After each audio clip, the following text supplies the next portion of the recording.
Today we're going to talk about branding. I'm going to tell you what it is, why it's important, and how you can do it. Hello, my name is Roland K. Smith and I'm a content creator and social media manager. If you're into those kind of things, like this video and subscribe to my channel. It'll help me out a whole bunch. We've all heard of the phrase brand recognition or brand awareness, where a product or a logo is so identifiable that we immediately know the company that's responsible for it. It's a desirable thing for a company because it means that people are aware of your brand and what it stands for, and that's really valuable. Think of your Nikes, think of your Sonys, think of Qantas, VB, McDonald's, Adidas. Now those are some old school brands, and brand recognition and brand awareness are some old school business terms, but they hold up in today's social media world. It's just that now we have to go about achieving them differently. You see, back in the 90s, we had 5 TV channels and 3 magazines and 2 radio stations, and if you wanted some brand awareness, you just bought ad space, wrote a catchy jingle and hired a celebrity. Expensive, but straightforward. Now not every brand is going to have the marketing budget of a Nike or a Coke, but the good news is with social media, you don't have to. You see, achieving brand recognition and brand awareness on social media comes down to 2 things: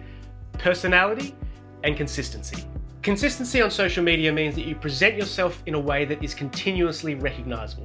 Yes, that means brand colors, brand fonts and logos, but it also means the type of content that you're putting out there and on what platforms you're putting out there. Like, are they always the same sort of quality? Is it the same sort of messaging? All that sort of stuff. And these days, it's likely your business will have a presence across multiple social media platforms. So things like having the same handles across multiple platforms, having the same profile pics across those multiple platforms. So when people see you and your brand, you are continuously recognizable. And if you're consistent, you build trust with your audience and you become recognizable.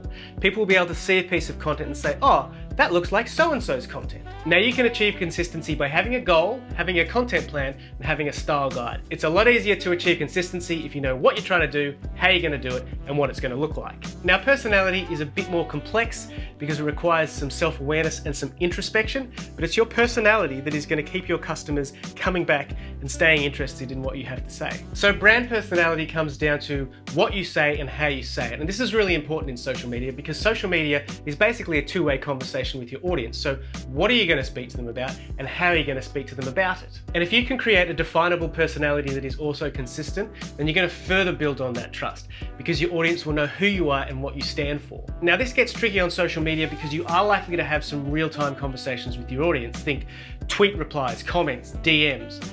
So you're going to need to have a plan on how you're going to respond to those questions, comments and criticisms. Now you can create a consistent personality by developing a tone of voice guide.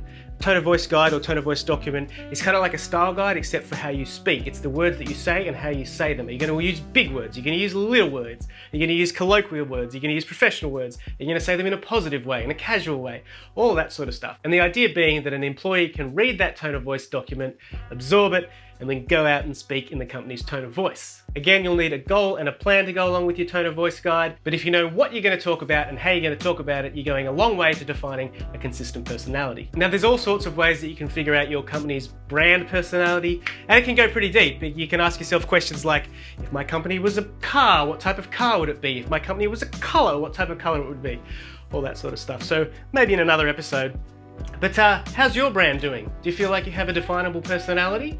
You know, what are your biggest challenges? I'd love to know in the comments, so let me know. Until the next video, keep doing what you're doing.